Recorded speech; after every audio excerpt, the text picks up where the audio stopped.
Muslim professor of Islamic theology concluded after research that Prophet Muhammad never existed.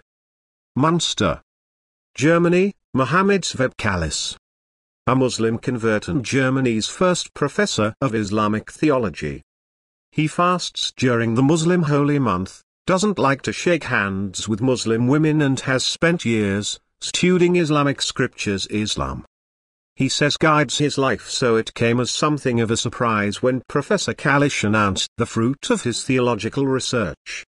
His conclusion: the Prophet Muhammad probably never existed. Many scholars of Islam question the accuracy of ancient sources on Muhammad's life. The earliest biography, of which no copies survive, dated from roughly a century after the generally accepted year of his death, 632, and is known only by reference to it in much late texts. All the same, Professor Nagel has signed a petition in support of Professor Kalisch, who has faced blistering criticism from Muslim groups and some secular German academics. We are in Europe, Professor Nagel says.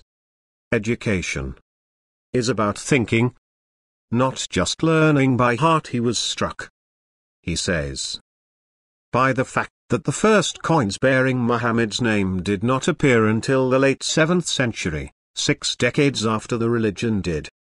The more I read, the historical person at the root of the whole thing became more and more improbable.